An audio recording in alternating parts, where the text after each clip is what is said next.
Oh, it says we're live.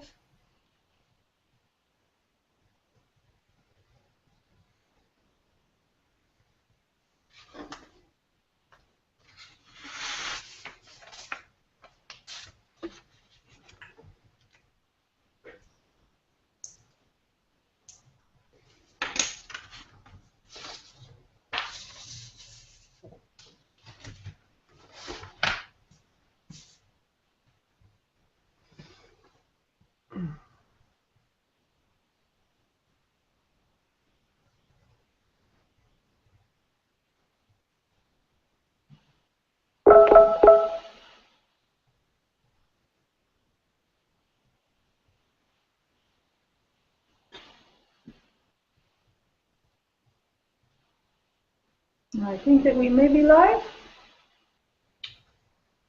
Yeah, I hope so.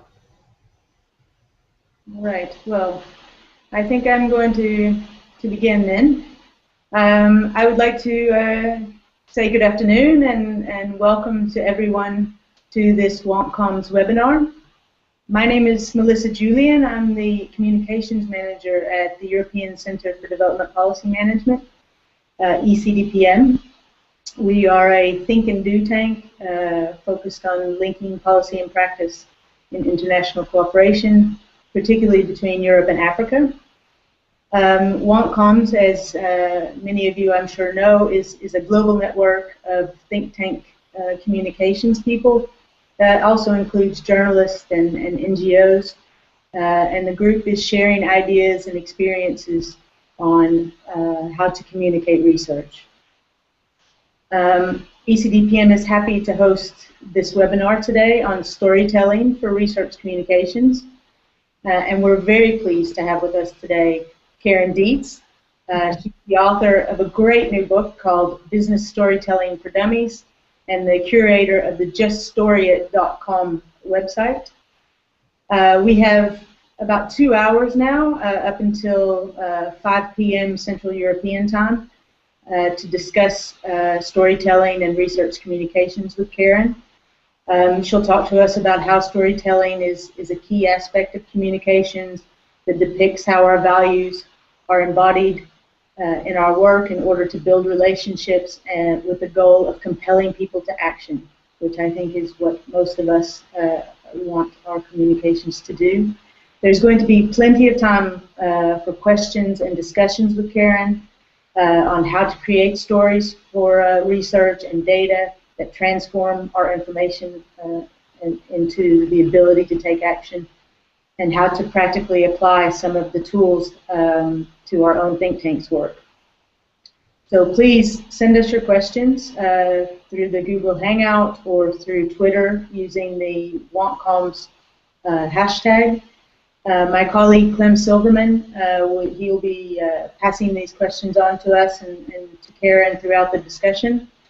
And please feel free to also tweet during this discussion using the WonkComms hashtag. My colleague Emily Barker will be live tweeting from the meeting. So having said that, Karen, I would like to please turn it over to you. Welcome. Oh, thank you very much, Melissa. I really appreciate that. And also, thanks to Clem as we get started for handling all of those questions. And what I am sort of anticipating our time together will be is sort of more like a conversation. And so I'll be periodically as we go through the slides, I'll periodically be asking for questions, and we'll stop and we'll make sure if anybody has any questions, we get those answered. And then we have a longer Q&A session set up towards the end of our time together to make sure that everybody gets their questions handled.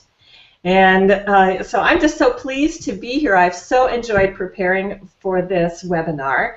And let's see. Oh, yes. You all, there's a 9-hour time difference, so you will see me sipping my coffee here and as a way to kind of keep my brain going throughout this talk. And I'm trying to think if there's anything else. Oh, and as I go through the PowerPoint slides, Clem will be managing the moving from slide to slide. So you'll see me say, you'll hear me say, Clem, okay, let's go to the next slide. And I just wanted to say that I've been doing this work for a few decades now, long before it was cool to say, the word storytelling or working with stories in business or narratives in organizations. And we've certainly come a long way. And we're going to talk today a lot about what makes a good story and how to bring story and story elements into your communications work, and why you might want to do that. And I've been working with stories and studying stories and developing my story craft for a long time now, and I'm still learning. I mean, I still take workshops on storytelling and how to tell stories better and how to work with stories better in an organization. And so this webinar, consider this webinar as just a way to continue your work with stories or get more involved with stories in your work, in your communications work. And one of the reasons that Laurie Silverman and I wrote the book, Business Storytelling for Dummies, was to be able to provide people a resource guide for ongoing study and ongoing help. So that's just an FYI. But please don't hesitate to contact me after the webinar, even if you have some additional questions. I'm always happy to help. All right. So our goals today are obviously to dig into stories and storytelling and look at how to apply them to your work in communications and in your think tank blogs, maybe some research reports, however you want to use stories or story elements in your communications.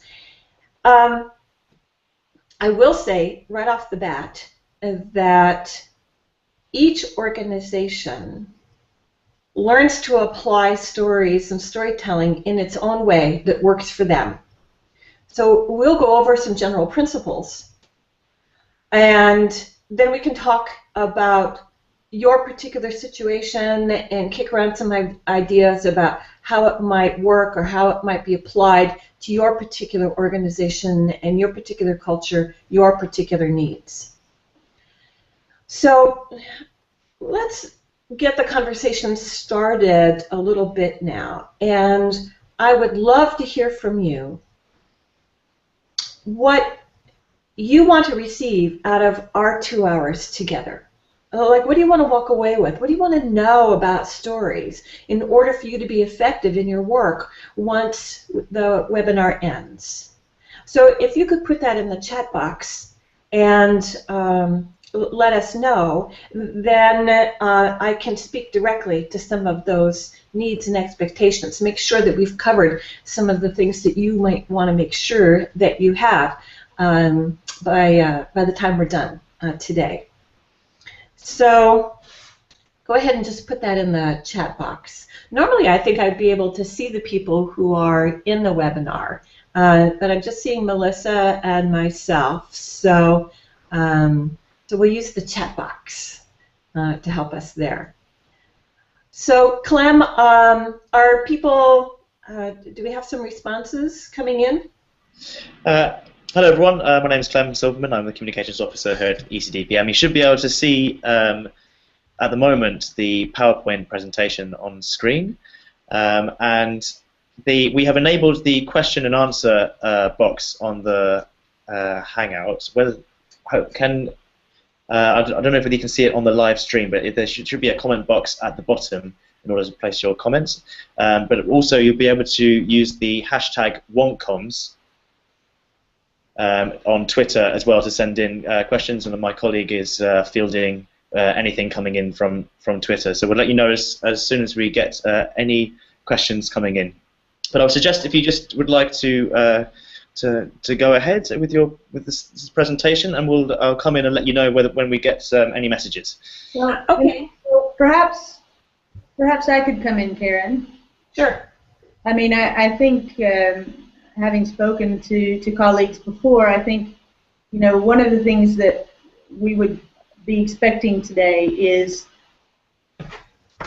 how to do this in a practical sense. I mean, we do communications of research, and research can often be quite technical and long, and our target audiences are policymakers who are very time poor.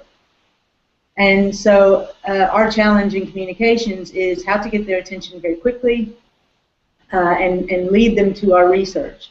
So in a sense, sometimes, I mean, I understand that storytelling is essential in terms of getting people to know who we are and to trust us and eventually take action. But I think that there might be a fear. Well, how can we do that when we need to, try to get them in such a quick time? So I think maybe an expectation, and certainly for myself, even having read your book and watching your website, is how do I do this in practice? Right. Okay, great. We will talk about that, and we will go through some examples. And then if anyone else has any other expectations or things that they really want to make sure that they walk away from with today, whatever, then just add it to the chat box, and we'll check in a minute and make sure that we cover those. All right, well, let's just go ahead and go through some of the slides and get started.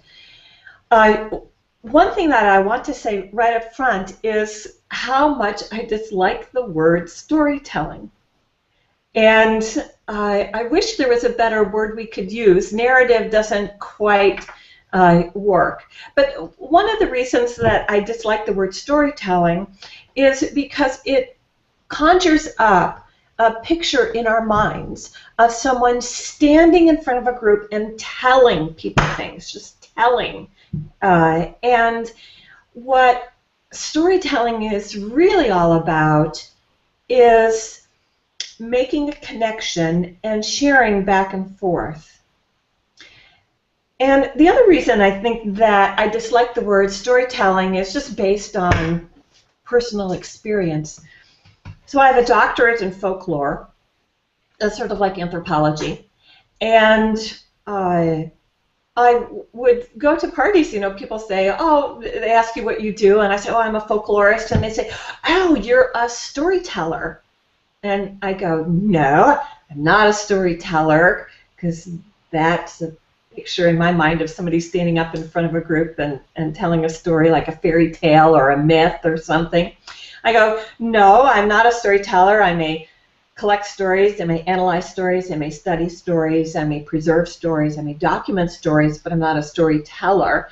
And then they'd say, oh, Joe, come over here and meet Karen. She's a storyteller. And Joe says, oh, great. Do you tell stories to kids in the library on Sunday afternoons? And I go, no, that's not what I do. And as important as that is, that's a pretty vital activity actually in terms of brain development for children, but it's not what I went to get my doctorate in, and I was really focused on how stories are used to communicate values, wisdom, key messages, all sorts of things that preserve a culture or that allow a group to advance its cause or maintain and sustain itself. And so I understand very intimately the biases that we all have with stories and storytelling, because still today I run across these perceptions of, oh, you're talking about a tale, or oh, it's about fairy tales, or oh, it's about myths, and we really are about truth and authenticity, and my goal is to make sure everyone here understands that research is authentic, real-time storytelling in its own form. And when we want to increase our engagement with our readers, then there are some certain things we can do in our blog posts and our social media posts, maybe in our research itself. I'm not really sure what the limits are that we can go to, but I think that what I want to provide today is, as Melissa said, some practical how-to and lots of ideas for how you can work with stories and storytelling. Because ultimately, what we all want is to connect and inspire and influence on purpose. And that's the slide that we're looking at now. Let's go to the next slide, Clem. All right, let's figure out first what a story is and why it works, so we get all on the same page. Since we all have different thoughts about what stories and storytelling is, let's just level the playing field and all get on the same page about it. And what I'm going to do is I'm going to read a little short piece here. Then we're going to talk about why it works and why it doesn't work. All right.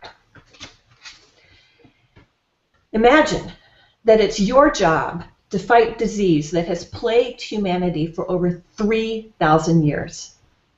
This disease has the capacity to ruin lives, deepen poverty, and incapacitate entire villages.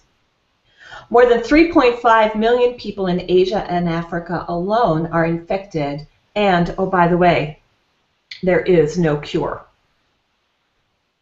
Well, meet the Carter Center's Dr. Donald Hopkins. And for the past 20 years, Dr. Hopkins, with the help of health ministries across the world, local communities, the United States Center for Disease Control, the World Health Organization, UNICEF, and many other organizations, Dr. Hopkins has waged a war against the guinea worm, the world's largest and most noxious human parasite. People, like the kids in this photo, get the worm by drinking microscopic forms of the worm that are in open sources of drinking water. The worm incapacitates a person for about 2 to 3 months, and the cycle of infection is 1 year. And the only relief for the human sufferer is to put the wound into water where the worm releases more eggs, and so the cycle continues. So it's a never-ending thing. Well, since there is no cure for the disease, the only hope to make a difference here is to influence how whole villages, behave. And Dr. Hopkins and his team have done just that. All of this was accomplished, all of his work in eradicating the disease has been accomplished not by a shot, a vaccine, or a pill, but by influencing the behavior of people spread across thousands of remote villages. Well, how the heck did that happen? How'd they do that? Well, the first thing that they did is they studied infected communities, like on the ground, in real time, in the villages. And as they were studying the communities that were infected, they started to notice something. They started to notice that in several places, there were communities, neighboring communities, who were not infected. So you had 2 communities together, one infected and one not infected. And they started to look at what was happening in the non-infected communities. And they discovered that there were some different behaviors happening. For example, the women fetched water just like the women in the infected communities, right? So both women collecting water the same way. But when the women in the non-infected communities went home, they strained the water through their skirts, eliminating the worm larvae from the water. Well, that was one of two behaviors that was identified. The second behavior that was identified is that when someone did become infected by not filtering their water or some other mistake was made, then the villagers needed to confront the person. That's what they did. They confronted the person and they isolated the infected person from the water supply so they couldn't reinfect the water. If both behaviors were enacted for a full year, in other words, if the villagers all did these two behaviors for an entire year, then the worm would be 100% eradicated. Well, with the help of the Carter Center, once they discovered these two behaviors, the non-infected communities began teaching the vital behaviors to those that were infected. And then the Carter Center populated these vital behaviors in communities across the globe. So what were the results? Well, incidences of guinea worm disease have been reduced from an estimated 3.5 million cases in 1986 to 148 in 2013. So went from 3.5 million to 148 total cases across the globe in 2013. And this eradication campaign for the guinea worm has averted not 1 million, not 10 million, but it has averted at least 80 million cases of being reinfected. So it has averted the reinfection of the disease among the world's poorest and most neglected people. And then the last result is that the campaign helped establish village-based health systems in thousands of communities across the globe, where they now provide health education and interventions that prevent other diseases as well. So it all boils down to this, and how we can think about this story.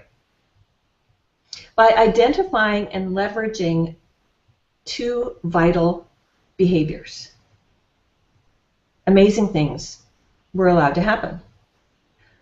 And this is the power of influence geniuses everywhere, and you can do the same. It's all about identifying vital behaviors and promoting those vital behaviors. When we think of communications vital behaviors, storytelling is in your toolkit as one of those that you too can leverage to make a difference in the world. All right. That was a bit of a story that was all about research. So let's talk about what happened here. So how many, and Melissa, you can answer, and maybe some chat box, Clem can report on some things happening in the chat box. But as I was sharing that story, were there images that came to your mind? Were you seeing things in your mind as I was sharing the story? There certainly was. So what were some of the things that you were seeing? I was seeing the work that was going on in the country, the children, as you described them. Mm-hmm. There are no right answers, by the way. Yes, no, I mean, it was, there was vivid imagery used. I mean, I felt I was, yes, I mean, I was intrigued to hear more. And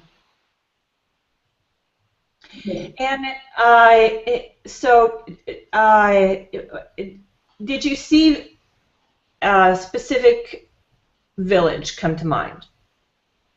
Yes. Mm-hmm. And did you have maybe an image of the guinea worm itself? Yes. Yeah, and you know, I was reading descriptions of the guinea worm infection and what that's like, and I'm kind of going, oh, that is so gross. I am not going to say that. And so I didn't bother, and I figured that, okay, people would sort of fill in the blanks around that. Did you have a picture maybe of Dr. Hopkins? Yes. Uh-huh. Now, oftentimes when we debrief a story, I may ask people, what did the doctor look like? And people see very different things, right? Sometimes they see him in a lab coat. Sometimes they'll see him out in the field, you know, much like maybe the image of that's in the picture, the adult in the picture. They'll have all different kinds of pictures come to their brains about, you know, what the doctor might look like. And so the point I'm trying to make here is that our brains fill in with these images. And what were you feeling as I was sharing the story? Well, as I said, I think I was feeling the urgency of the situation, and feeling that there was going to be some kind of resolution to it, or certainly was hoping for one. Right. Numbers were quite shocking, but the work seemed to be going in the right direction from the doctor. So yes, kind of up and down. Right, right. Okay, great. And Clem, do we have any other people writing in things in the chat box?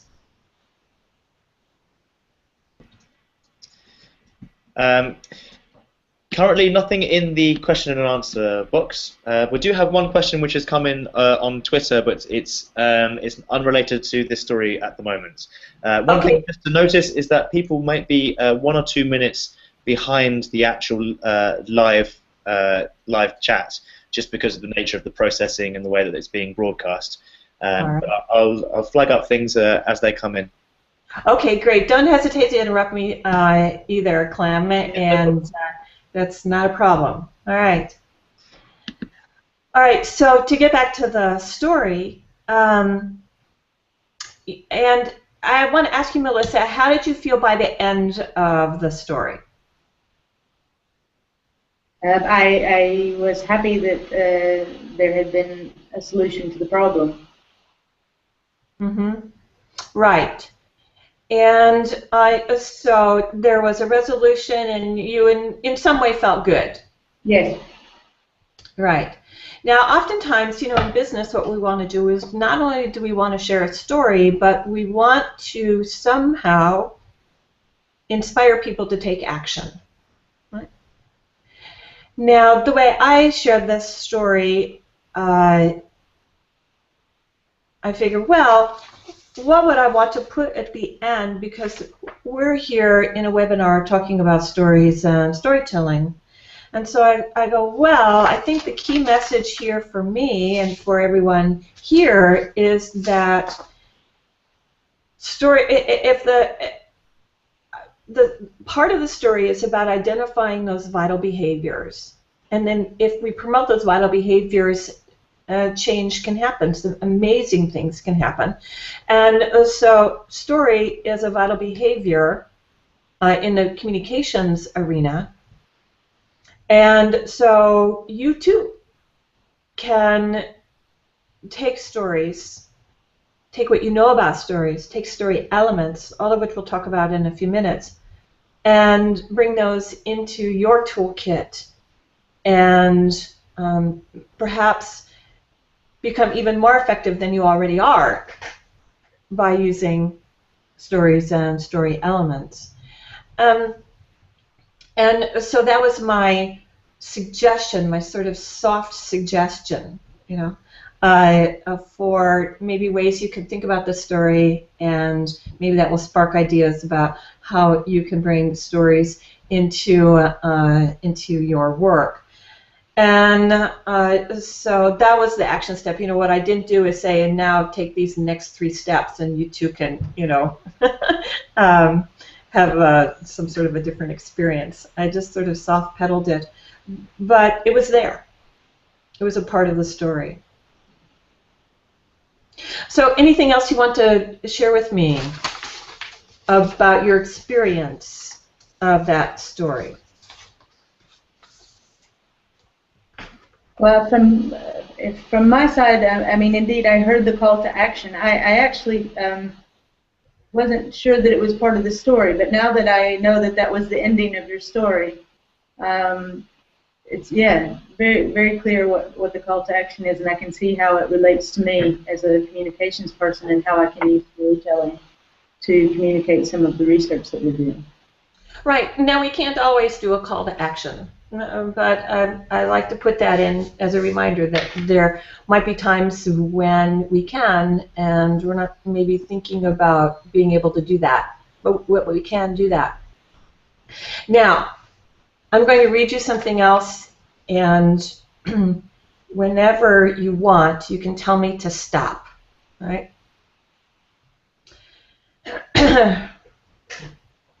There are some important points in the conclusions of this report. Firstly, that the active role of the EU's member state is noted. There was a danger that the member states would once again emphasize that responsibility lay primarily with the EU institutions, and the comprehensive approach was about them rather than a whole EU approach.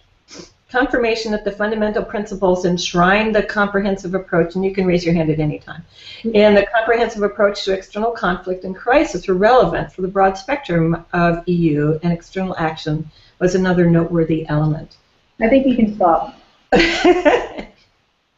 All right, so what images came to your mind when I was sharing that?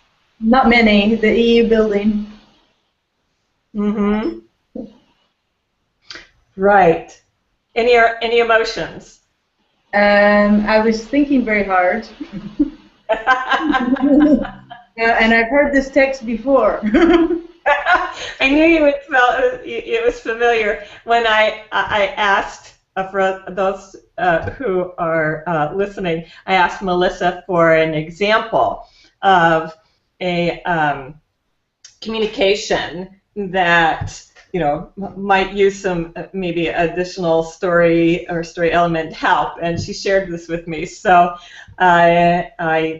you were very kind to do that, and I didn't mean to single you out, but I thought it was a good example to contrast between the difference between a story and some more technical communications, and what works and what doesn't work here, what keeps you engaged and what doesn't keep you engaged.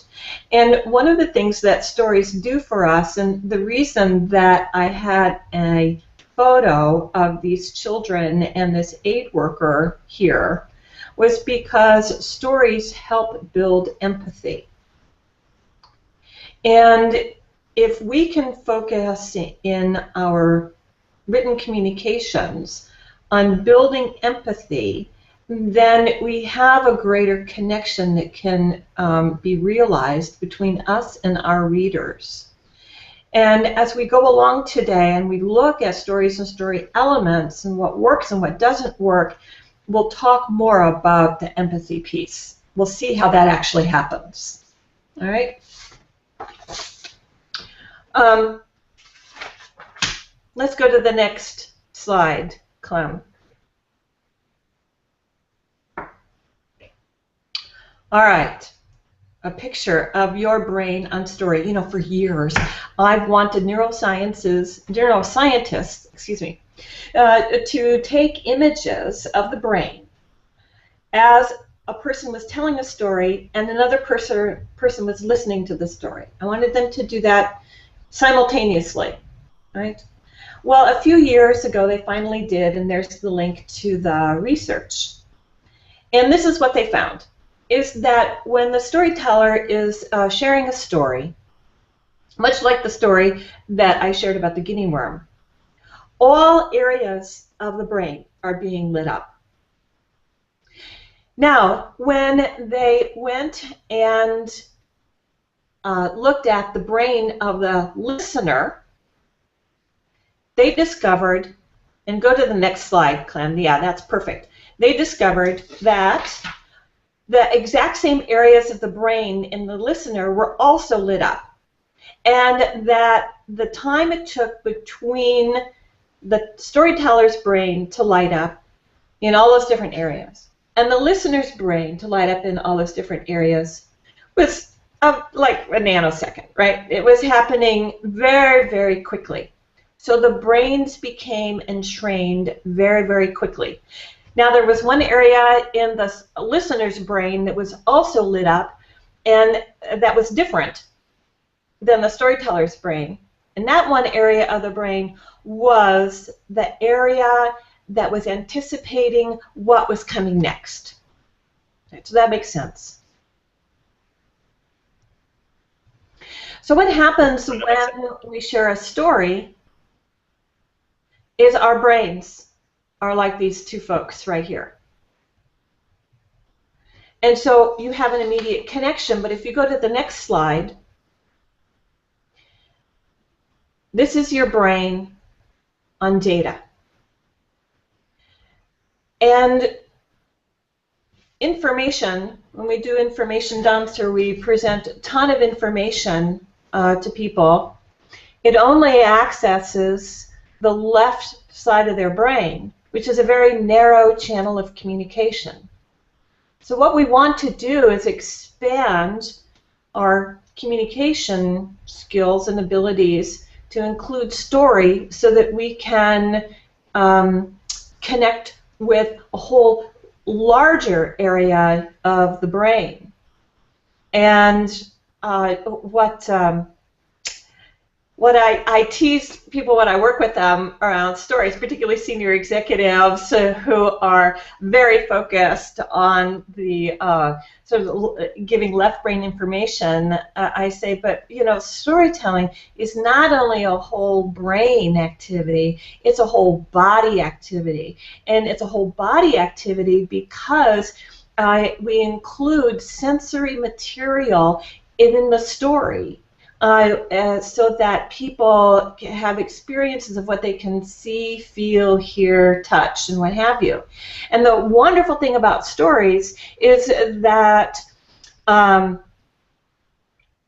I share a story, I don't need to give very many details because by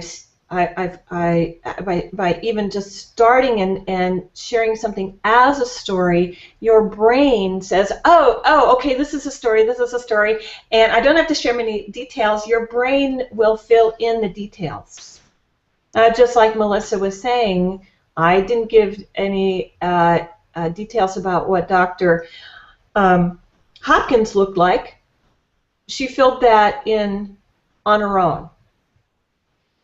And so because story kind of connects with all of our senses, we talk about story as a whole brain, whole body experience. And that's an incredibly rich channel of communication. And so why not leverage that? Why not use that? And of course, we're all great storytellers. We're hardwired for stories. This is what neuroscience is teaching us. It's validating things that we've known for 100,000 years. That's how long storytelling has been around. And we become great storytellers by the age of 3, actually. We don't master analytical language until about the age of 7. So everyone already knows how to tell a great story. And I'm just here to remind you, all right? Because sometimes we forget that, oh yeah, I can tell a story, or this is how to tell a story. I also wanted to go through this slide really quickly because there are a couple points I want to make about the left brain, right brain. Now, this is a very simplified model. We know from neuroscience that it's not quite as black and white as left brain, right brain, but still, I think there's some valuable points to be made by looking at what happens on the left and right side. So the left brain is analytic and it's more linear focused, but the right brain fills the gaps, right? So it's not so linear. It's more relational. Left brain is logical, right brain is more creative. This is where our imagination stems from. The left brain is very language oriented. The right brain is more about nonverbal signals. We got reasoning, we have intuition, skeptical, imaginative. Now, the left brain loves numbers and facts, but the right brain is the path to the senses, right? So a lot of sensory material, what you can see, hear, feel, taste, touch. I think the next line is particularly important to understand, that when we present a lot of facts and figures, the brain remains emotionally neutral, where when we are sharing a story, the brain automatically becomes emotionally engaged. And when you are emotionally neutral, what we're learning is that the brain just needs more information. But when we are sharing stories and we become emotionally engaged with a story, we automatically start creating meaning. What does this mean? What can I learn from this story? How can I apply the situation and what I'm hearing to my life? And that also, the right brain is the path to the limbic brain, which is where decisions are made and where feelings of trust, loyalty, and hope are generated. And so I think this is important to think about and to understand a little bit. And so I'm not saying that we want to replace all of our facts and figures and information and research with stories. What I am saying is that we might want to think about ways we can bring stories and story elements into some of our work so that we can leverage what we're doing in better ways. So does this make sense? Yes. Yeah, it makes sense to me as well. Okay, great. How are we doing on chats or questions, Clem? Perhaps I could ask you a question which came in earlier, which was from Felix Zimmerman, who says, how do you balance the power of storytelling with a fashionable, in brackets, fashionables in brackets, need for hard evidence in development communications? Oh, right. You know, that is an excellent question. And I can share with you my experience, and maybe this will give you some ideas. Well, it's actually based on a little bit of research, and if you want the link, I'll be happy to share the link with you after the webinar. A group of scientists. I'm going to tell a story. It's a little bit of a way to kind of roundabout way to answer your question. But I think the story makes the point in many ways beyond just what I could give you in bullet points. So a group of researchers out of the Wharton School of Business wanted to know what were the ideal conditions needed for someone to reach into their back pocket, take out their wallet, open it up, take some money out of their wallet and actually give it to someone else, to give it to an organization. Now, that's actually the secret of the universe, right? We all want to know the answer to that question. And so what they did is they took a group of people and they divided them up into 3 smaller groups. In one group, they gave them information, but only information about a nonprofit. Their programs, their budgets, how long they've been in existence, the demographics of the people that they served, right? Tons of great information about the nonprofit. And that's the only material that group received. Then they took another one, a small group, and they gave that group a story of a young girl who had received the services of the nonprofit, and the difference that those services had made in that young girl's life. So they heard the story and only the story. Now, the third group. The third group, they gave them both the story and the information. Right, so they got both. Then they gave everyone $5, and they asked everyone to make a donation. And you know what? Everybody did. But the group that heard the information, only the information, they gave, but they gave a tiny, tiny, tiny amount of money. The group that heard the story, they gave, but you know what? They gave more than twice as much. Yeah, more than twice as much as the group that heard only the information. Now, what do you think happened to the third group? The group that heard both information and the story. When I ask that in workshops, people say, oh, they gave more.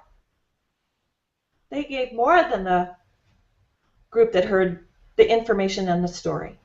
Some people said, oh, they gave about the same amount as the group that heard the story. Right?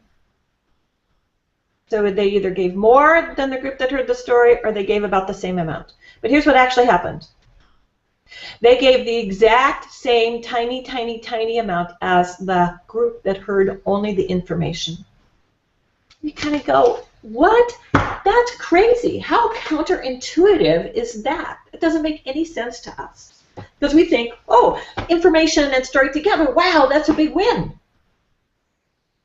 But here's what the scientists discovered. That they shared the story first. Everybody felt empathy towards this girl. Everybody felt that connection. Everybody wanted to be part of the story by giving to that organization. But then when they shared the information afterwards, after the story, the information completely undermined the emotional connection that the story had created. And so they became neutral again in their predisposition towards the nonprofit. So what's the lesson here? Well, I think one lesson is that we can, use in our work here with research communication is to understand that story creates empathy, information does not necessarily, and so instead of what we might do, which would be share information and maybe sprinkle a story, maybe it's share a piece of a story, add some data, continue the story, add another piece of data, continue the story, add another piece of data, and then finish the story. That might be one way to do it. Another way to do it would be to share a little piece of information and then a larger part of a story. And then another piece of information and a larger part of the story. In either example, either way you go, it's sort of like sprinkling information within the story. Whether it becomes first or second, what you want to do perhaps is make the story larger than the information and use the information as your supporting character as opposed to the bulk of what you share. Now, I don't know what's possible in policy development. You know your world much better than I know your world. I know the world of story, and I know how effective story can be, and I know how we can use story to make it more effective. And so you might receive a lot of pushback from your organization if you try to incorporate more story. So you may have to take baby steps, right? But I want you to think about this story about the research on compassion and sympathy, and some of the lessons that it teaches us about data and information and story, and the experience that of the listeners or the readers have between story and information. All right, so does this make sense? And does that help answer the question?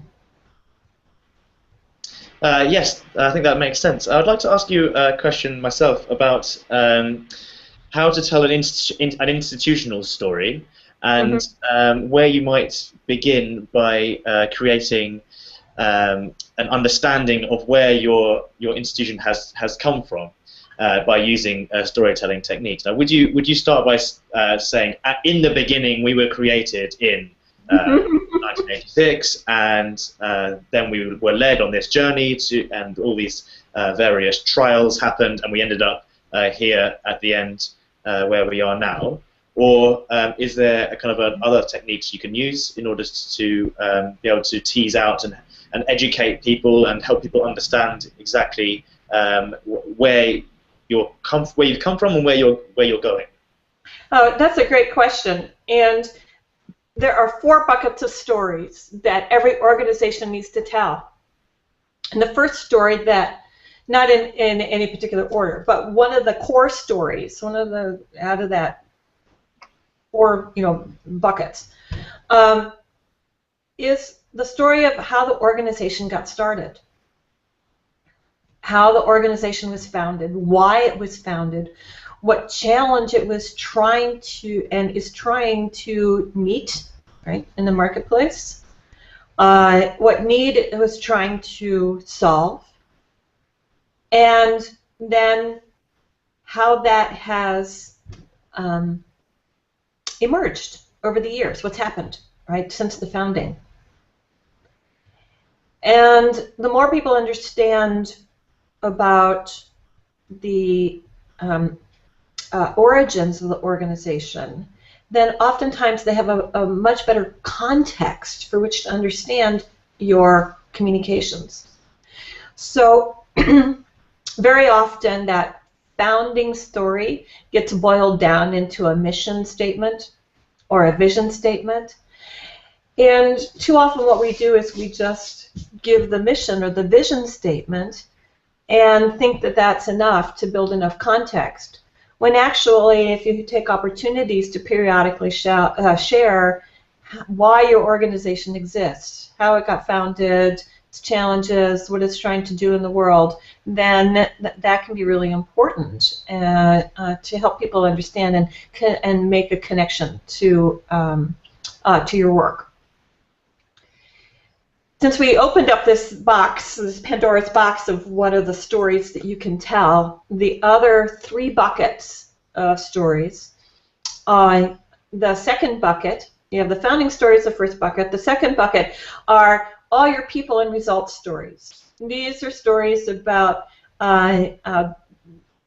people doing amazing things, your constituents, your readers, the people that you work with externally to the company or the organization, and the results that they've experienced by working with you. And then there are also stories internally about your staff and the amazing things that they have done, the challenges they've overcome to work with clients, and the difference that they've been able to make in the client's life. Then the third bucket, this is the story of the difference you are making in the world. This is different from your founding story. This is more your vision story. And this is the story of, as you and your clients work together, what the difference this is making in the world, what the difference is that's happening in the world. And so it's a story of what the future could look like. And so that is an important one to clarify and to articulate. And then the last story bucket that I think is really important to build trust and loyalty and affinity is what I call the why I story, right? Which is, as you are, let's say, Clem, as you're working and talking with people in your profession, why are you doing this work that you're doing? What is the why I do this work story, right? It's important to you in some way. People want to know why it's important to you. And so that commitment story is really important because if you're asking people to commit to something, very often they want to know first why you are committed to it. Now, I say personally, it can also be the organization, right? Particularly when we think of think tanks and research communications, being able to convey in some way, shape, or form the why I story, the why we story, right? Periodically might help. Now, this isn't a message you say in every single communication. You want to sprinkle these types of stories throughout what you do. But I think, and I firmly believe, that if you are able to do that, you will start seeing some differences in your readers and the connection with your readers. So, is that helpful at all?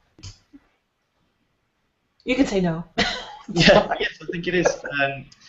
It's interesting what you said about sort of the first institutional story. But just in terms of using the particular tools that we've got to hand, regularly that we might use, for example, using images, using video, using all the channels that we have available to us. How do you make sure that across all those channels that you're telling the same story, and that you're not someone else is not contradicting you across the organization? Right. Well, I think that the beauty of storytelling and what you want to promote is different people being able to authentically tell these stories in their own voice. In order to do that, you have to understand, well, what are the real values, or what's the real core part of the story that needs to get across every single time. And then how you share that story can be slightly different every time you tell it. But the core principles remain the same, right? For example, when you're talking with friends and you're sharing a story that you have shared before, you're not going to tell it the exact same way every single time. You're going to change it up slightly to the audience, to fit the audience that you have in front of you, right?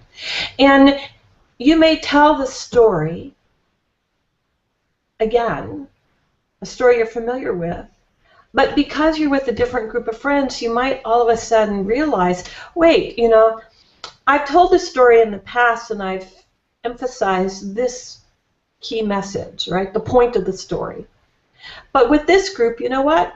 A slightly different point is emerging. And I think that's the most important point for this group. It's not any less authentic. It's the same story. Both points of the story are equally as valid. But you are making sure that the story that you are sharing also connects with your readers, with your listeners, with the people you are with your audience. And so it's very important when you are crafting your communications to know who your audience is, so that whatever story you are telling can connect with them, can meet their needs, can somehow reflect who they are. If I can come in, Karen, unless there's other questions from the box. I mean, I think what you've just outlined is really useful. I mean, we can certainly tell stories about ourselves and the work that we're doing. And we work at ECDPM in long-term policy processes. So we can use some of the points from your book about the key elements of stories, and we can tell a great story about our organization or the policy processes that we work in. But how do you tell a story around a piece of research? Especially when, I mean, it's a process working with the researchers themselves, and they will need to be convinced that storytelling is indeed an effective way to get action from our target audiences. But in the first instance, you're going to get the raw research report, which can often be it's very important, but can be often a challenge to communicate in an exciting way. And so we would need to create a story. We can't go to the researcher and tell us a story around how you got this research or anything like that. We need to look at the research, and then from our comms jobs, turn that into a story. How can you do that? Well, I think the first thing you have to figure out in the research is what is the key message that the research is pointing to, right? What's the point? What are the findings of the research? Now, when I shared that compassion and sympathy story about donating to the nonprofits and the 3 groups, if you actually go into the academic research article that was written about that, you will notice that it's very research-oriented. It's very academic, lots of academic language, lots of statistical models being shared. You'll also discover that there were 4 different types of experiments that they conducted. And I, in my story, selected one of the research studies of the 4. Now, the 4 all reinforced each other, right? But I chose the one that I thought my audience would understand the best and the easiest. Now, sometimes when I share that story, I'll actually give hard data. The groups were this size, what the actual statistics were, and but what I've realized over the years is often I don't even need to share the data. Now that's not going to happen with you guys, I understand that, but when I'm in business, right, and I'm sharing that story and making that point, very often people don't ask for that kind of data, but they will ask to see the research report afterwards, and I'm always happy to share the actual article with them and about the research, so that they can get all this statistical information that they want. So I think my point here is that if you take a body of research, one of the first things you need to do is figure out, well, what is the point of the research? And then the second question to ask is, who do I need to communicate this to, and who's the actual audience? And what do they need to hear and understand about this research that I have just been presented with? So does that make sense? Yes, yes. And then you craft the story with sharing the data, but making sure that it does follow maybe a narrative structure. Which, if we take a look at the story that I shared about the guinea worm, what I didn't do up front was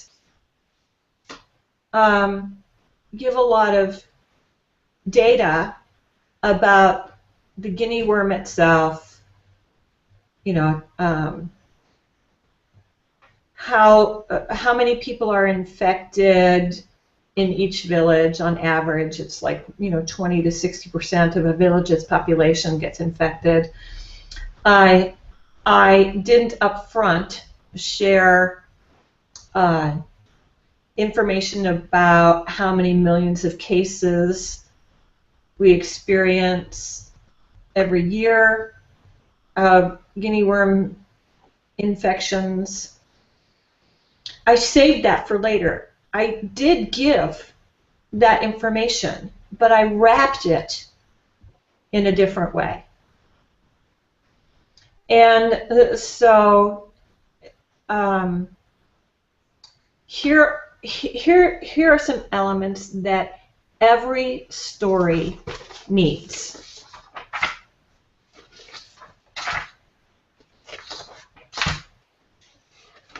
I'm going to go to we're going ahead a bunch of slides. And that's fine. Just let me know which one it is. I'll go to let's keep going. You know, what I'm going to do, Melissa, is I'm going to whip through some of these slides because I think they're going to make some of the points that to answer your question. So go to the next slide from the after the brain one. So so this one. Go back.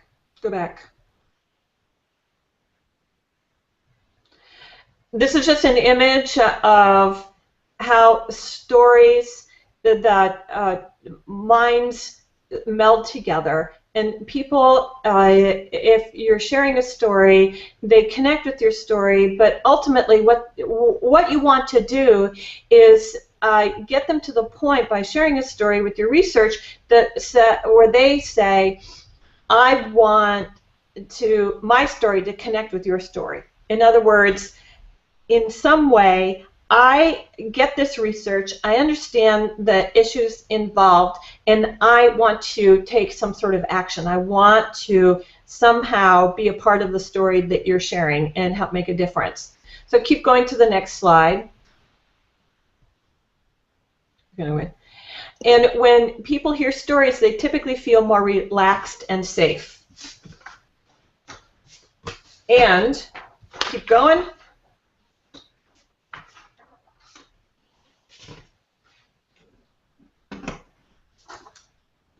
Somehow, what we're all searching for is stories create context, relevance, meaning, and empathy, and that's what we're all searching for. And when we start thinking about what a story is and what it isn't, you know, we have a lot of information-based reports like encyclopedia entries, research documents, articles and textbooks, and brief and lectures. And then we have event descriptions, which is I went to the store, I bought some bread, and I walked home, but that's not really a story. Right? You're not going to pay money for that. That's kind of boring. And then you have stories like what I've shared. And so we want more of the story piece. And, you know, if we go to the sense-making slide, I think it's number 14.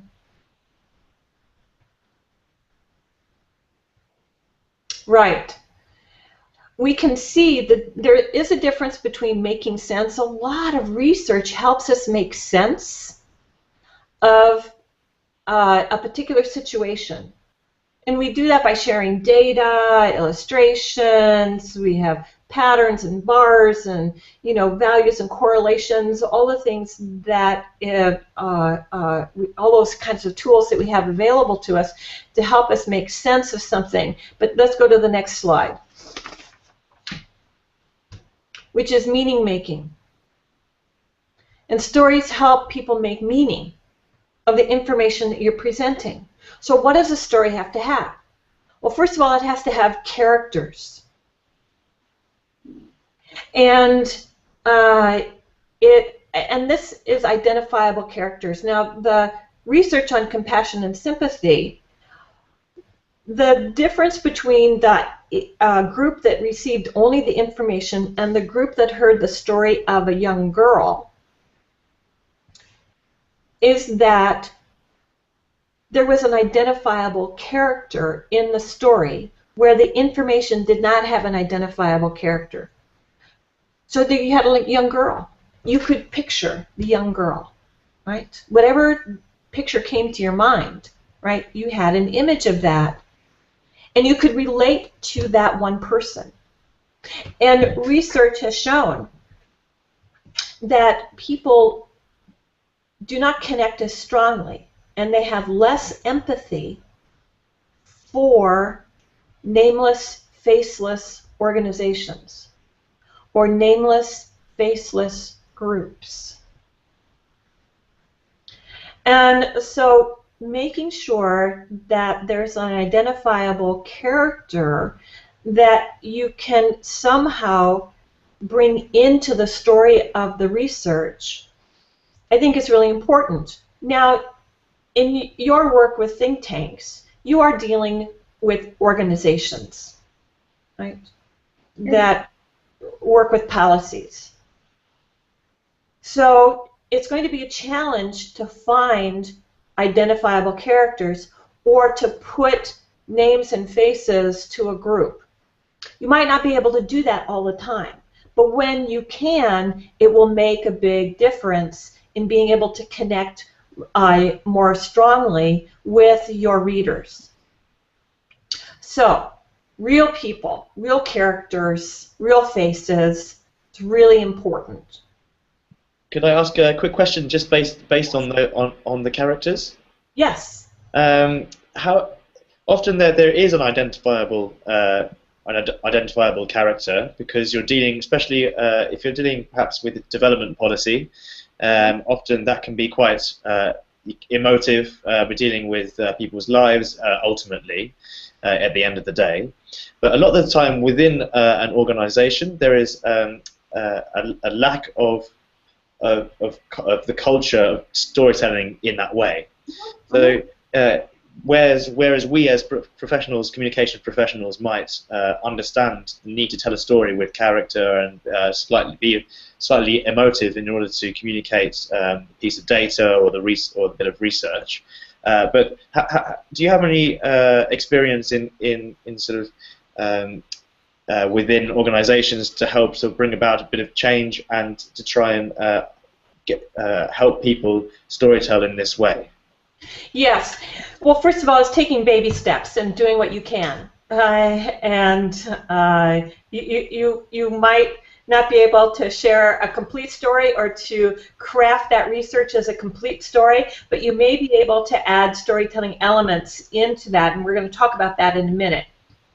And okay. So I think that that's really important.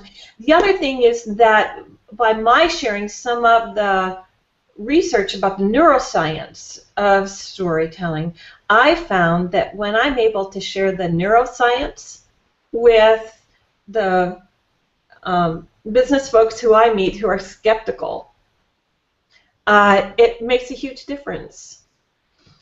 When I work with engineers and software geeks and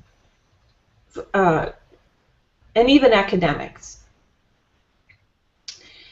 when I share with them first the neuroscience about what makes a story work, and if I give them a little experience of listening to a story and then listening to research, they get it.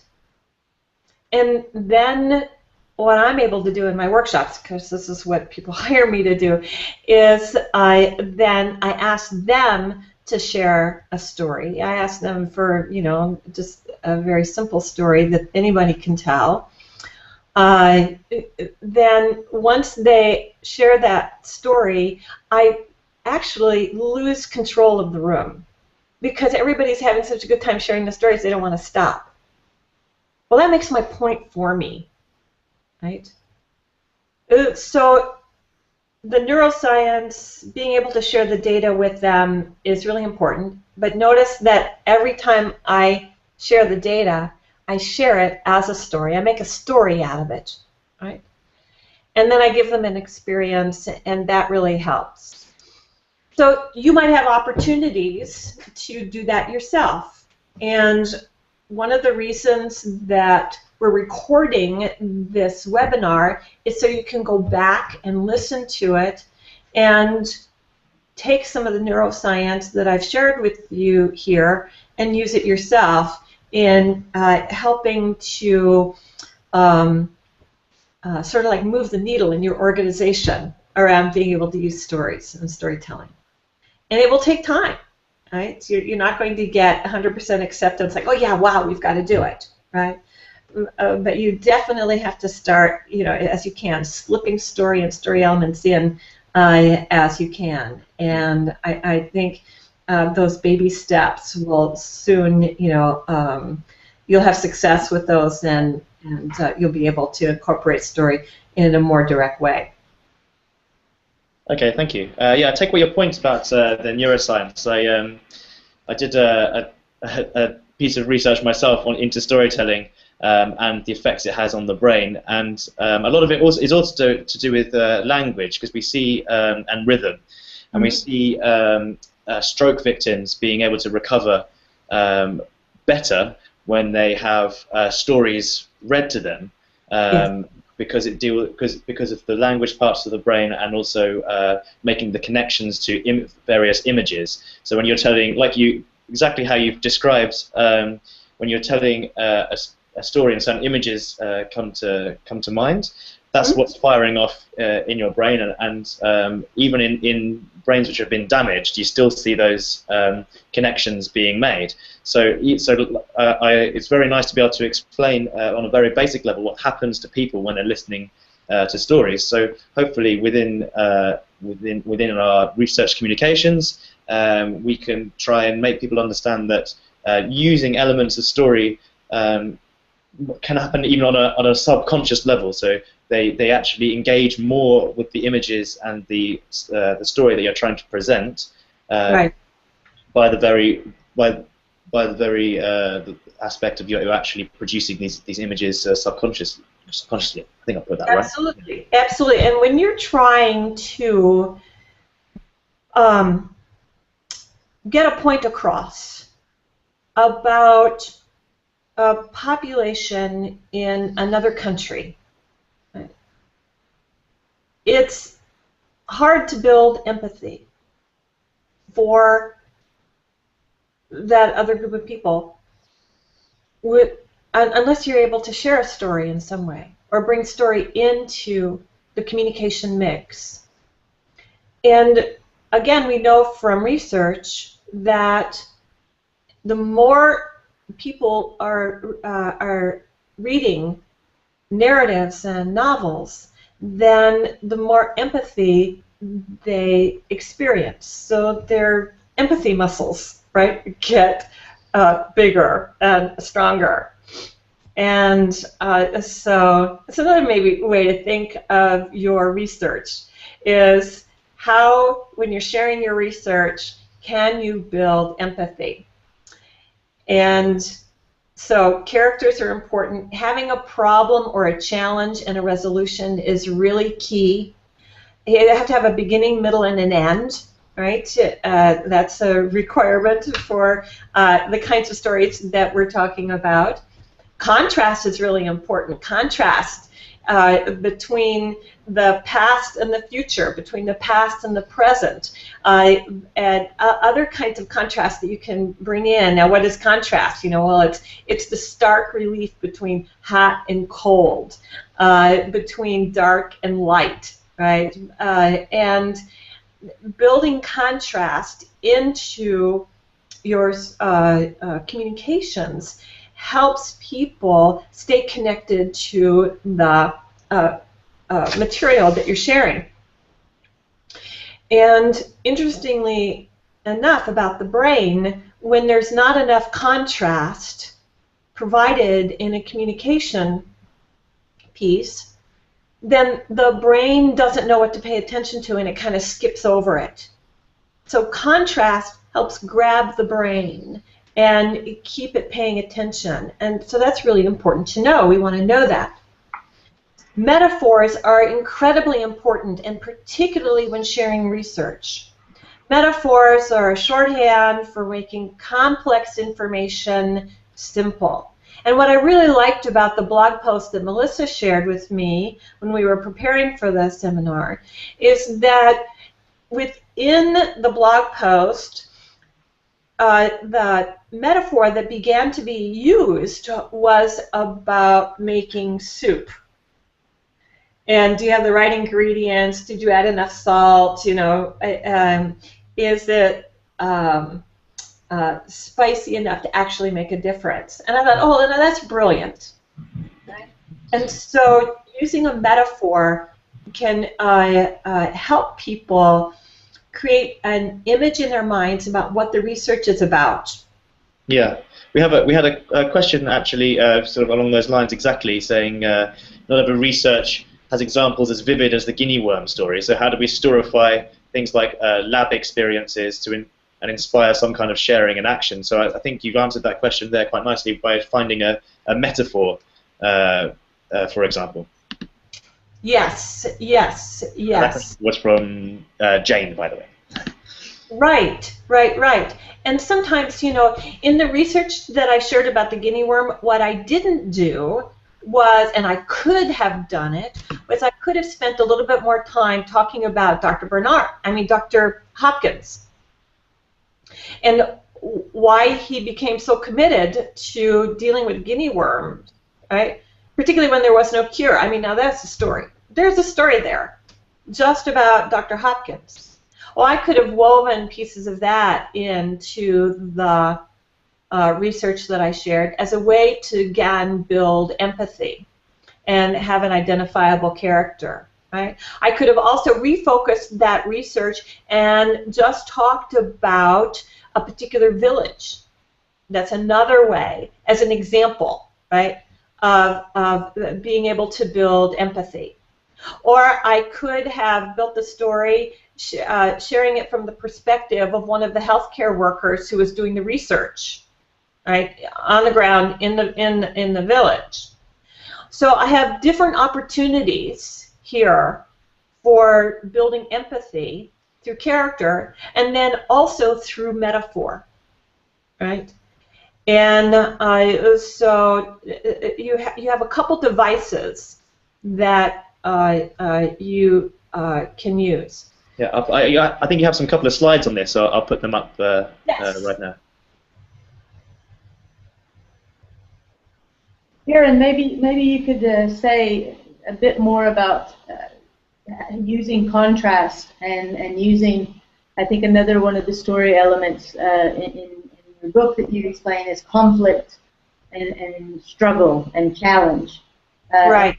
Could you talk a bit, because a lot of our research, you know, deals with issues like that, where there are contrasts or something is needed, but there's something blocking, you know, the policy process, or the policy is being implemented incorrectly. And so, how can you use those elements to, in a blog post where you wanted to try to draw people to the research? Because I think, you know, that's what we're trying to do. That's where I think we'll tell our stories, not in our actual research pieces, but in the blogs and the communication tools that we try to use to bring people to that. So the people who want to see the raw data and then we'll sit down and read it. But right, right, absolutely. Great questions. So let's talk first about conflict, challenge, struggle, trouble. I tell you, without that, you don't have a story. And inherent in all research is some challenge that you're trying to resolve, right? You've got some problem that you've conducted research around, and you have generated some sort of an answer, or there's some point to the research or some outcome, right, to it.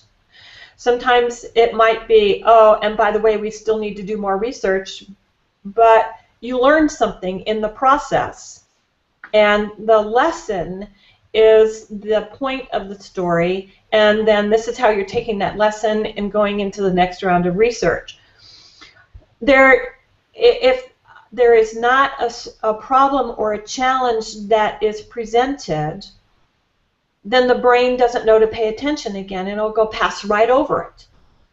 So often in your communications, on your website, on your blog posts, putting the challenge up front in the beginning part of the story is a great hook, is a great way to bring the reader in, because then the reader wants to know, oh, well, what happened? Right?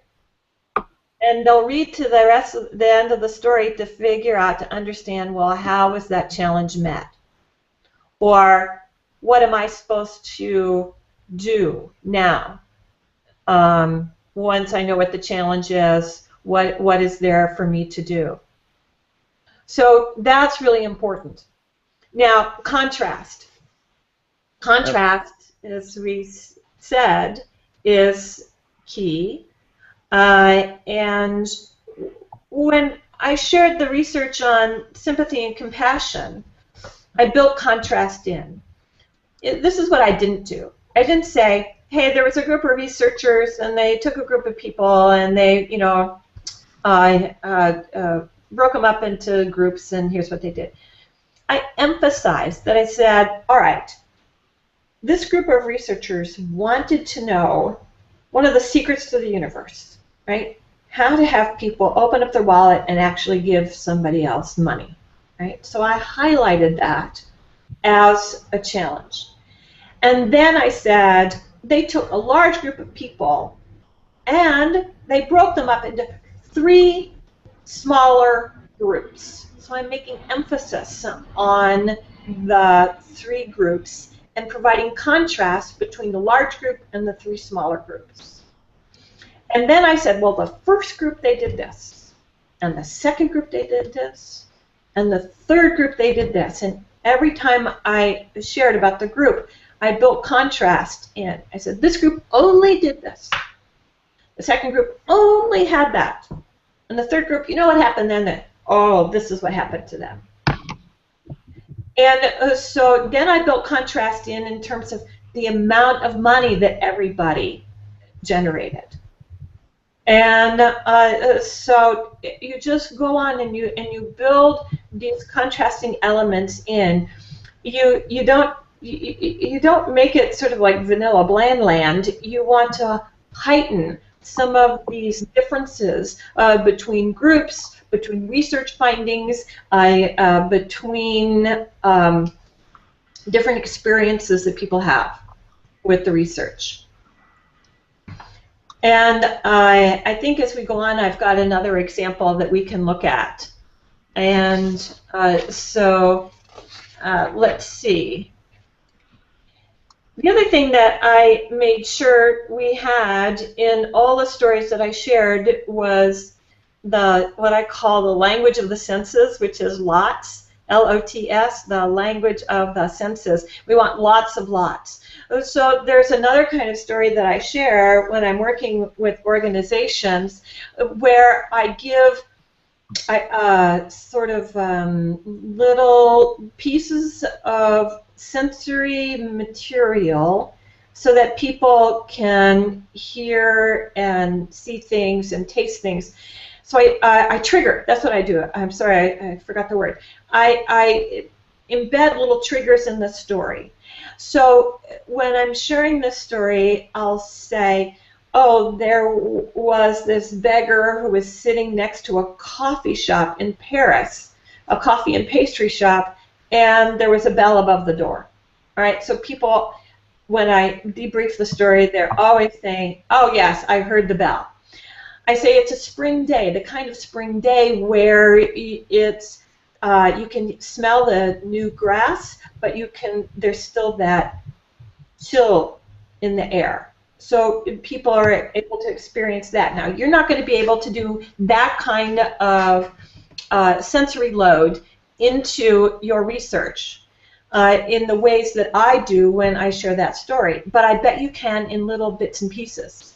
I bet there are ways that you can start bringing sensory language, sensory material, sensory triggers into the research to connect people more directly into the research. And I want you to think about that. That's one of the challenges that you've got. But I think you're able to do that. And I think it's worthy of trying to figure out how to do. All right.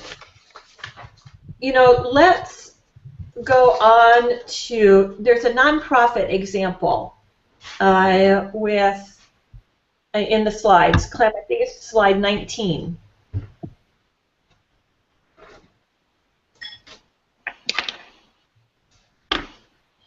And let's look at slide 19 and then the one after that, which is slide 20. Yeah, that's it. There we go.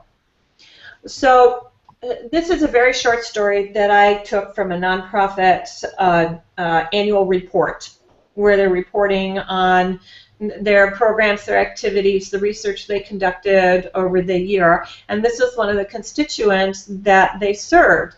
And this is the story that they shared directly. And I changed names to protect innocence, but here's how it reads. A Firestone case manager met with her client Morton on a bench in Harvard Square. Morton pointed to a window in Harvard Yard and said, well, that was my dorm room. He had graduated from Harvard earning a law degree, but mental illness led to alcoholism and then homelessness. So Firestone helped Morton move into affordable elder housing, and today he's successfully managing his health challenges. Well, you know, that's an okay story. It's all right. Nothing really great, nothing really outstanding about it. So if we wanted to beef it up, if we wanted to do something different, if we wanted to leverage that and create more of a connection with that story, what would we do to change that? What are some of the things that we could do? So the next slide, I made some improvements. Now, I'm not the greatest writer in the world. I'm not even the greatest storyteller in the world. And everybody is going to, if they want to upgrade the story, they're going to do it in slightly different ways. So I'm not saying that this is the be-all and end-all of how to make this story better. But I did make some improvements to give you some ideas about maybe ways that you could do the same with some of your communications. So here's what I did. One day, Jane, a Firestone case manager, so I created somebody that somebody could relate to, a person. So one day, Jane, a Firestone case manager, met with her client Morton on a bench in Harvard Square. Morton pointed to a window in Harvard Yard and said, that was my dorm room. Jane was stunned to learn. So already, wow, Jane has a reaction. Jane was stunned to learn that the older, disheveled, unshaven man wearing donated clothes and holes in his shoes had graduated from Harvard, earned a law degree, and been a successful lawyer. So what did I do right there? I created some contrast. And that helps keep the brain engaged. He had graduated from Harvard, earned a law degree, and been a successful lawyer. But over the years, stress had taken its toll, mental illness crept in, led to alcoholism, the loss of his career and family, and then to utter homelessness. So what I gave here was a trajectory down, right? And I gave some ways that that happened. With Jane's assistance, Firestone helped get Morton stabilized, moved into affordable elder housing, and volunteer at Firestone to help others like himself. So again, we have contrast between the downward spiral and what Firestone was able to do, which is to move Morton up, right? Today, he is successfully managing his health challenges, working part-time, and helping other homeless men transition off the streets. So now we're getting to a much more interesting ending other than today he is successfully managing his health challenges. That's kind of like a lost opportunity there. That's like a non-new statement, and that's not very strong. So today he is successfully managing his health challenges, working part-time, and helping other homeless men transition off the streets.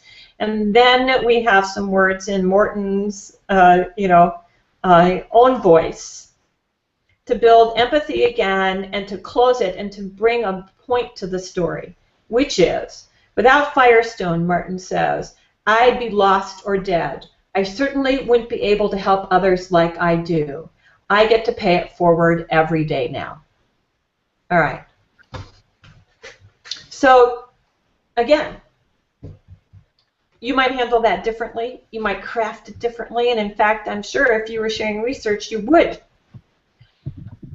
But my main point is to show how we could build contrast, how we could build character in here and build empathy, and we get to a main point that has the reader feeling not a sense of resolution, not only a sense of resolution, but also a hopeful emotion, right? So, and the whole thing builds empathy. So, I want to go to slide 22, Clem. Karen? Yes. In that story, was there a call to action? No. And the reason there was no call to action was because that story was embedded as a part of an annual report, right? So the audience wasn't looking for a call to action in that story. It was a part of a broader document, which is, again, goes back to the point that I made earlier. You have to know the audience and the context, right, for the piece of communication. And what that story was designed to do, embedded in the research, in the annual report, it was designed to do a couple things. To give a name and a face to the activities of the organization, right? To show its people reading the annual report, its donors, its boards, you know, whoever would be interested in reading that annual report, to show that among all this other information, right, here's a little story about the difference that we make in someone's life. Now, the annual report, you wouldn't, in an annual report, you wouldn't have a call to action, right? But what the stories do in and of themselves is they create empathy towards the organization itself and the likelihood that somebody is going to want to participate in that organization or make a donation to that organization because they can see, oh yes, this is the difference. This is a real example of a difference that they make in someone's life. So I want to hang out with this group, right? I think they're doing good work. I think that I want to, you know, keep that group as a part of, you know, my in my network, right, in my area of influence. Right. Yeah. That's helpful. I don't want to mess up your flow, but I'm conscious of the time. We have 20 minutes left. Right. And I also don't want to put you too much on the spot, but I was just wondering if I provided you this sample blog from ECDPM. And I know no one in our audience has read it. It was about the European Union's new comprehensive approach to international relations and conflict policies. And so it was looking at some recent policy statements and then kind of looking at what kind of things were needed to be able to effectively implement those commitments and things like that. So as you said, the author, the researcher, did try to use metaphor a bit to draw people in. But could you look at it? Could you maybe say to our audience how it was written in your view and what it needed and what kind of suggestions you would have made to make it something that would make you go to our website to see our much more detailed documents and analysis on the comprehensive approach? Absolutely. So, Clem, why don't we go to slide 21?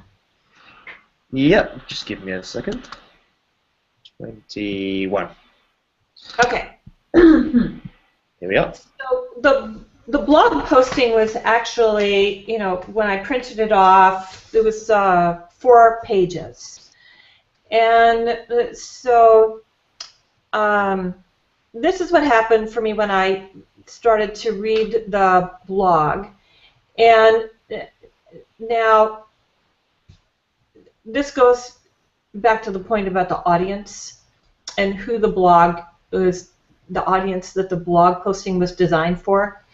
It obviously wasn't designed for me because I don't know that much about the EU and about the policies that are being generated, or the reports that are being generated that are moving, or I should say, helping to shape policy.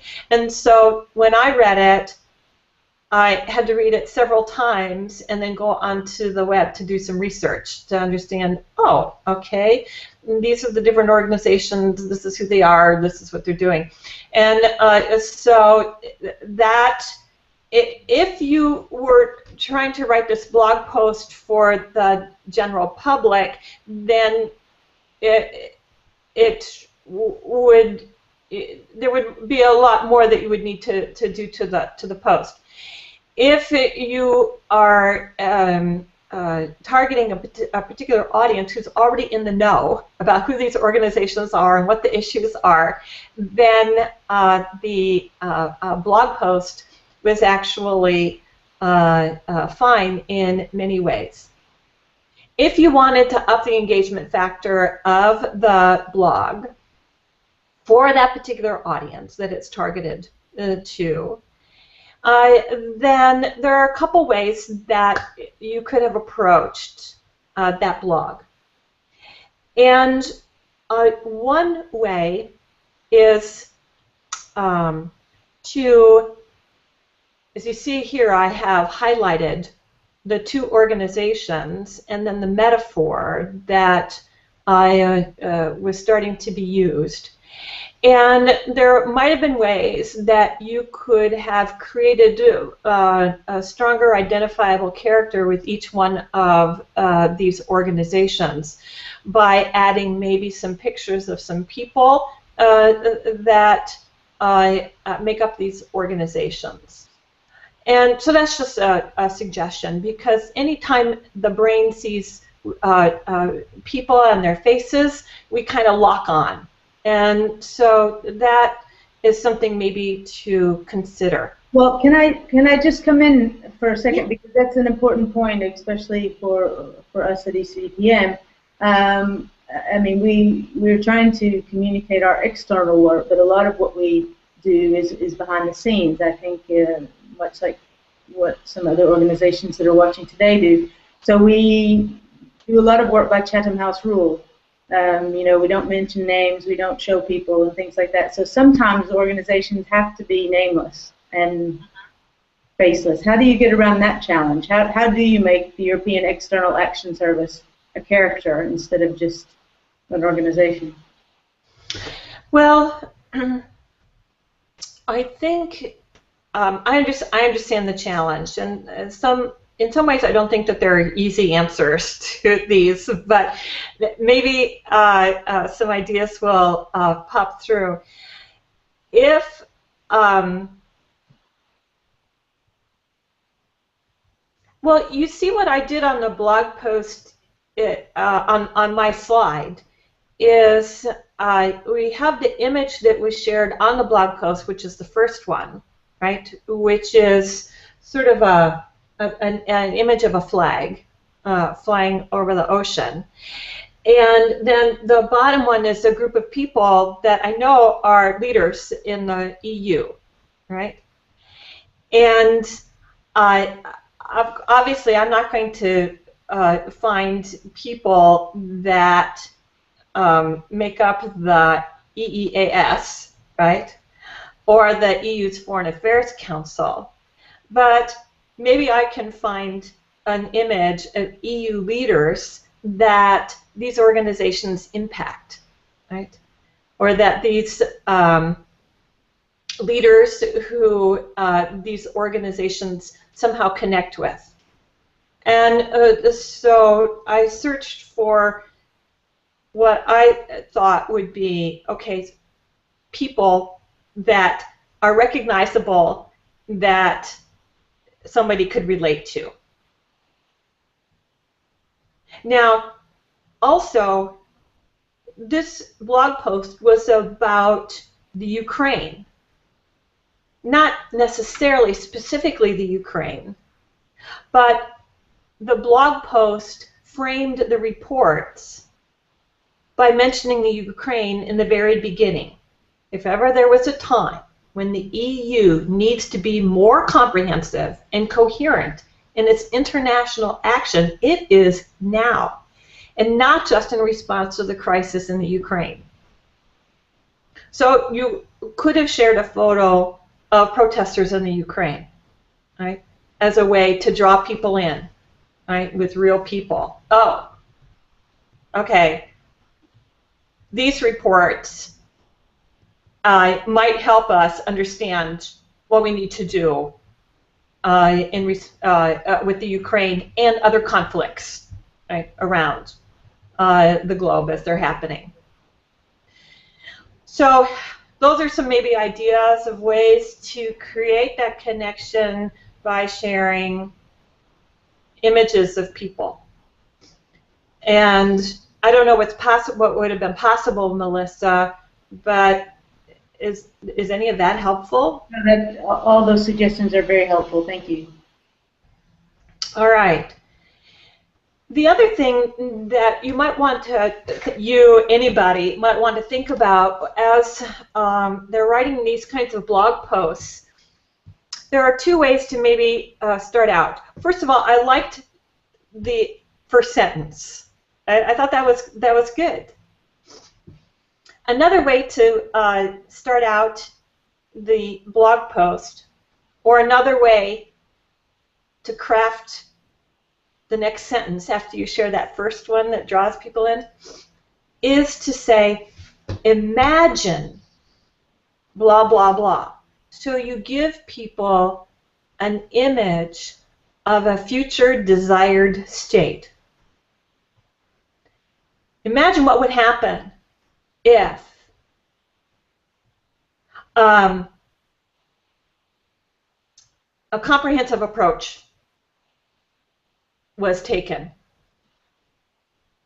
to managing crises in countries. Here we have the analysis of the comprehensive approach, and now we have conclusions by the EU's Foreign Affairs Council, right, that if we had a comprehensive approach, that kind of a future could happen. Right? Right. So imagine the future state, and the contrast that you would build in throughout the blog post is moving back and forth between the future state and the current state.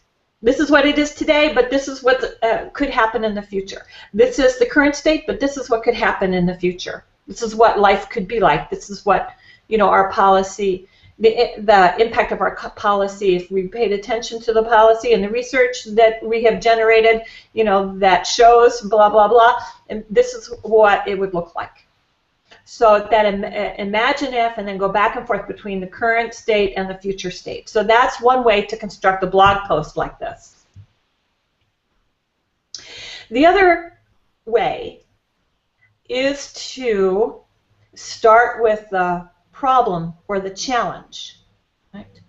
Which is, in this blog post, what you're trying to say is, well, we have a comprehensive approach, but no one's kind of following the comprehensive approach. And now we have more research that says that if we had a comprehensive approach, it would be much better, and we would have a different ability to respond to crises. The world would be a different place. Right? So you could start out with the problem and challenge, and then talk about the research that's showing, hey, if we had a comprehensive approach, and then this is what it would take to get us there. And to show the transformation that could happen in meeting the challenge, the problem or the challenge. And so that's problem, challenge, and transformation as a kind of a thread. So when I was looking at the blog post, those were two ideas that came to my mind about different structures that could have been used that would have made this blog post, which is good, into something that was like wow, right, or a little bit more wow. And and the other thought I had that could have happened is I did like the use of the metaphor, and there might have been more ways to incorporate the metaphor or reference the metaphor in the post itself by slipping in words like ingredients, avoiding kitchen fires, spice, recipe, whatever. And you will know the right mix, right? How much you can do that, right? So that the piece still comes across as weighty, right? And that the metaphor works without it being too schmaltzy or, less serious, right? And so anyway, those are some of the ideas I came up with. Is any of that useful or spark an idea within you? Yes, I mean, I think these comments are useful to all of us who are thinking about how to spice up our blogs a bit. I'm just wondering, Clem, if, again, I'm looking at the time, we only have a few minutes left. Does anyone else have an example that they would like to discuss so that we can have a kind of practical discussion about how to turn some of our comms for research into better stories? No, we don't have anyone with any specific examples. Although we do have a question from Palash, who has joined us in the Hangout, actually. He says that he finds writing blogs easy when there are no specific findings, rather approximate, because no matter what happens, the findings in research may not lead to the future I am making them dream about, so how to deal with a dilemma. Don't know if that made sense. Perhaps actually, Palash, if you're there, you could actually ask the question yourself if you want to unmute. Yes, hey, hello. Yeah, I'm Palash from Bangladesh. I'm working in a think tank. So I write a lot of blogs, but I'm planning to, apply blogging in my institute, the place I work. But the problem I find is from a research the results and what can happen, what may not happen, So when you give the approach you mentioned, when you talk about the futures, like this would happen, I find, talking about that, giving the future before even presenting my research, it's kind of problematic. You understand what I mean? It may not happen following the research or result I just shared. So how to deal with that? Right. There are plenty of times when research doesn't lead to a discussion of what's possible in the future or what could happen. And so the implications of the research are not that readily available. And sometimes we don't feel comfortable sharing the implications because they're too far removed from the research itself, right? And so we get too far away from the research. And so at those times, we might not be able to share a future vision that's based on the research. But there might be a couple of ideas that you can use. And one is your organization has some sort of mission. It's trying to resolve some sort of challenge. It's trying in some way to make a difference in the world. And you might be able to reference back to the organization's mission as to why they're conducting the research in the first place, right? So maybe there's a link that you can create there that would work. Okay. The other thing that you can do is perhaps the research itself, maybe that there is a person or a group of people or a village or a section of the population that in some way the research could make a difference in their lives. There's some implication for the research in someone's life. And maybe that is another, kind of ending that you could bring in. And because research, no matter what the research is on, it in some way, shape, or form is going to could affect someone, right? Right.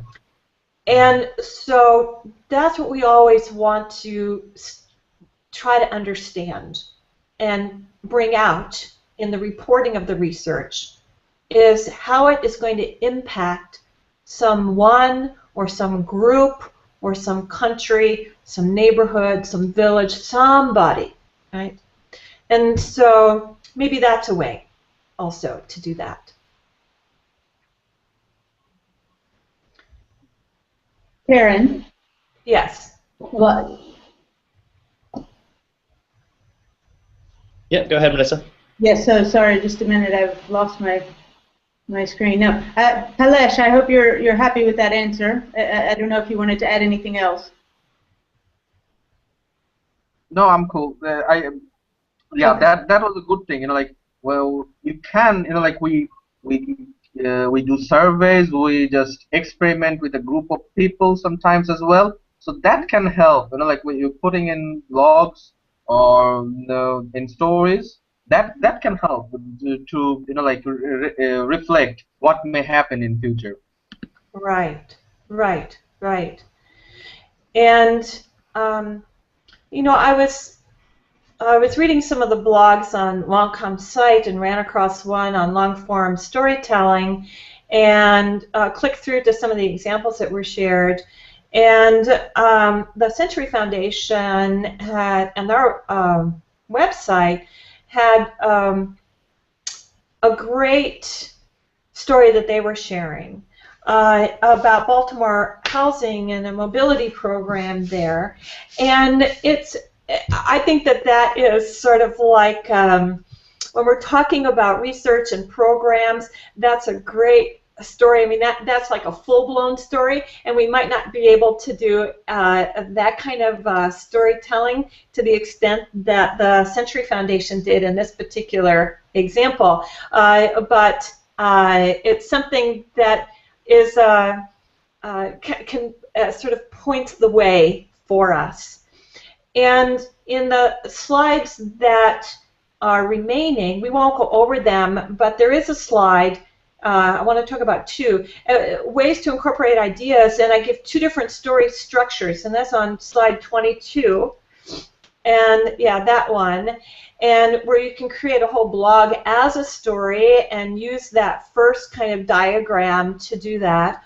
Or you could create a blog that's sort of sprinkled with anecdotes, or a blog that's sprinkled with metaphors and lots of sensory imagery. These are all ways to bring storytelling elements, anecdotes, metaphors, sensory imagery into the blog post to create a greater engagement. And then the slide right after that is about story triggers. And this is a way that stories sort of move from a larger story over to an anecdote, which is a smaller story, which then can also be shared as maybe a vignette. And then how sometimes the story can be distilled down to a tagline and then distilled down to a story trigger. And a trigger is either an icon or an image or keywords or a metaphor that's shared that sparks a story in someone else, right? And when so there. That's getting pretty sophisticated. We can't spend a whole lot of time on this, obviously, because we're getting close to our closing time. But I wanted to offer this for you as some food for thought. And if you have a question about story triggers and maybe some specific examples you want to share, we can do that in email afterwards. So are there any other questions that have popped up or that we want to go over at this particular time? No, not from our end, so you can go ahead and start wrapping up. Okay, great. You know, the one thing that I do want to prepare you for is that as you bring more story and story elements into your blog posts and reporting on your research and into your website and into your social media campaigns, that what most people don't think about is what happens next. And what I know about story is that when you share a story, people want to share a story in return. They want to engage with you in some way. And so the next question is, well, are you set up for listening? And how are you listening to the people that you're sparking engagement with? And so when I work with presenters or executives on being able to do presentations and share stories and presentations, I always have to prepare them for after you get off the stage. People will come up automatically and want to share their story with you because you sparked a story in them. And what you have to do is stand there and listen to the story. And to do so, I mean, if you don't do that, then what you're doing is you are cutting the cords of the connection and the relationship. And you don't want to do that. So I want to get you thinking about, as you're using story more, and as you're using story elements more, and you're creating connection and creating empathy in your communications, that you might start experiencing more engagement. And are you set up for listening, and how are you listening for what's coming back for you, to you? And I would not be surprised if people start sharing stories in return, even on the different channels outside of the formal blog posts, right? But maybe they will in their comments section start sharing stories. So that's just something to think about. All right. I hope you came away with some good ideas to take back with you, and ways for you to bring story directly, or at least some storytelling elements, into your communication channels. Because I know that all of you are working in this area of policy development and in your think tank research, because you really want to make some sort of a difference in the world. And what I know about stories is that they can help you do that. And so if you want to connect with me on LinkedIn, please do so. I would love that. If you want to look at my website, you can. The Business Storytelling for Dummies book is available on Amazon. But also, I curate, I'm the top curator globally in that topic of business storytelling.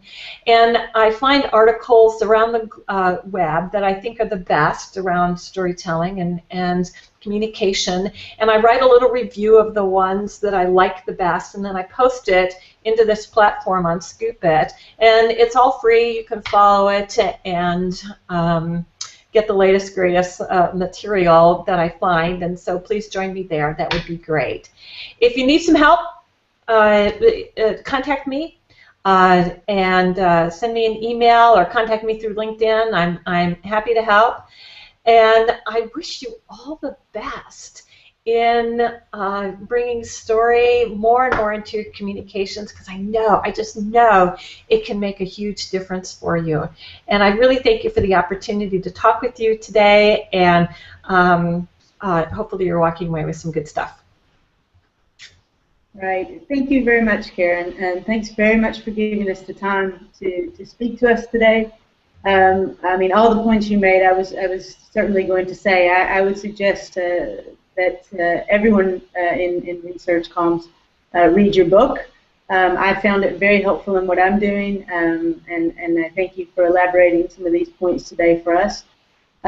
Certainly visit juststoreit.com to be able to keep up with all the latest things.